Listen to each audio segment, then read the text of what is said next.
Welcome to a new fragrance review. Today we're going to try Chrome by Azzaro.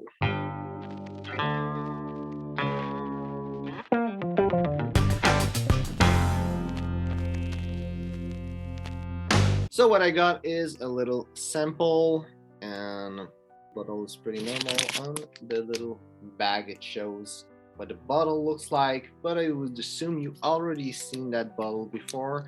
Azzaro Chrome is one of the really well-known fragrance from the brand, and here's at the back of the little bag. I'm gonna read the text. It says, fresh, vibrant, aquatic, and woody. Bergamot, Edione, Mate, transparent musk. A harmony as pure as metal. A blend of strength and complicity. So, let's try the smell. So, when I spray it on the paper, there's a little whiff of soap that I'm getting in the air. And I don't like soapy fragrance, and I can tell you already that it's not the kind of fragrance I would enjoy. I never wanted to buy any bottle of Azzaro Chrome, even though sometimes they're really cheap. Still think they are not worth it. I'm still gonna do a review of it, even though I'm saying already I'm not gonna enjoy it. But I'm doing the review anyway, and I'm gonna be honest and try to be objective on the fragrance, even though I don't like it. Picking up some lemon, some soap, like that bar of soap, those cheap bar of soap that you can buy.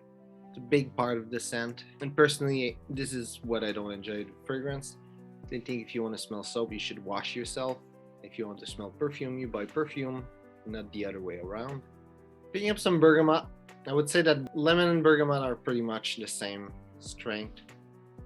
Pretty much all I'm picking up on paper. The soapy smell is really strong. I think the paper kind of soak it, and I have trouble to smell anything else than that. On my skin, what I'm picking up, it's a bit different. There's of course that soapiness in the opening, that lemon and bergamot note that I'm picking up that are really strong. I'm also picking up pineapple, and it's really distinctive. I can really smell it easily, though it's not a powerful note at all. It's easy. I would assume anyone could smell it if they would take their time to analyze the fragrance. I'm also picking up some neroli and some rosemary from the opening.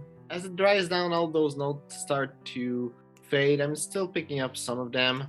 I would say toward the heart, what is the most powerful there is the musk that I'm picking up somewhere in the head, but not straight from the beginning, and some Edione that is really apparent to be Edione.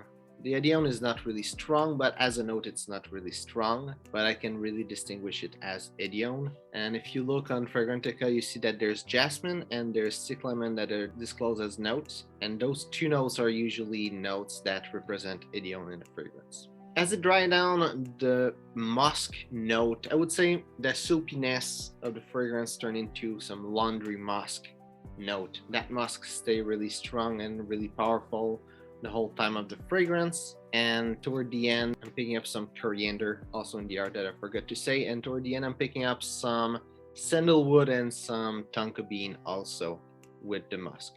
For the projection, it was average. I would say maybe slightly below average, a little like at arm length. People were able to smell it, but I had to ask it, and they had to smell and notice that, yeah, they could smell it, and they could not smell it before that. And for longevity, it was pretty good, 7 to 12 hours. For the strength the fragrance had, I'm surprised that it lasted that long. I wouldn't do a better analysis in summer with my usual breakdown, but I would say in summer it will probably be a better fragrance than in winter, just for the projection. And I would assume as a normal wear, people will be able to smell it at arm length at least easily during summer. Now I'm trying the fragrance, and last week when I tried the fragrance, it was extremely cold, minus 20. Inside was not minus 20, but still it was a bit colder because outside it's cold, so probably affected the projection of the fragrance. For the complete note breakdown, top notes are lemon, rosemary, bergamot, neroli, and pineapple. Heart notes are jasmine, cyclamen, oak musk, and coriander. And the base notes are musk, oak moss, cedar, sandalwood, cardamom, tonka bean, and Brazilian rosewood. And where I would see this fragrance, the fact that it's a soapy fragrance kind of say already what kind of fragrance it is for me. It will be a horrible fragrance for business purpose. It smells good, but it doesn't smell anything else than good. It doesn't smell amazing, it doesn't smell powerful, it doesn't smell interesting. Good is the only single adjective I can use to describe this fragrance, is that it smells good. And when you're wearing business fragrance, you want something interesting, something bold, something powerful that shows strength, and it doesn't have anything of this. It would be a really bad business fragrance. In a date also, it will be the same. It's boring a little bit. I mean, it smells like soap, and I wouldn't say that it would be better than Axe or something like that as a dating fragrance. It just smells soap, it just smells nice and clean. So I don't think it will be good for as a dating fragrance or a seductive fragrance. In the summer winter spectrum, in winter it will be also really bad because it doesn't project much. In summer though, it will shine probably well. I only try this fragrance in winter, so also that's another disclaimer about this. I know that the note of lemon and the note of soap are notes that usually disappear really fast in summer, and the fact that the projection will be better.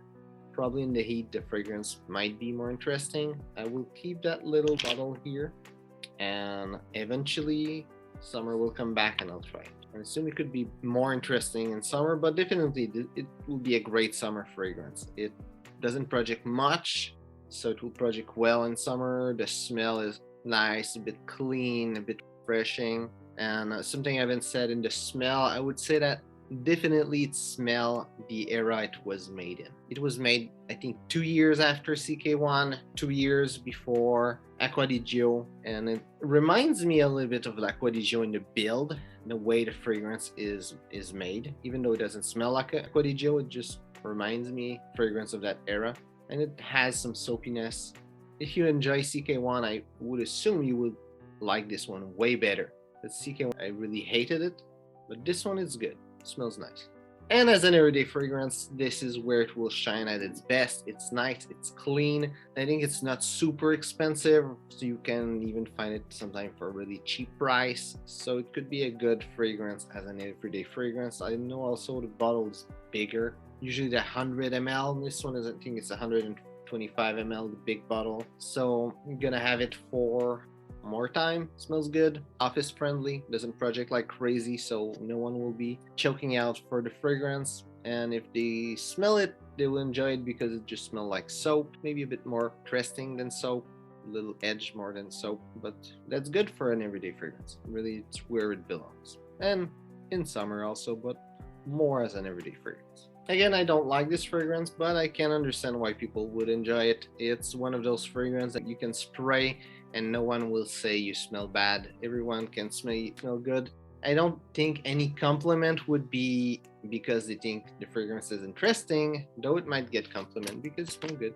And in summer might project enough so people will smell it and may enjoy it. So, hope you enjoyed the video. If it's the case, well, like and share if you tried this fragrance. As I will come, tell me what you think about it, and if there's any other fragrance of that line that you think is really great and is not a soapy fragrance, write in the comment. Maybe I will give it a try to this one. So, thanks for watching and see you soon.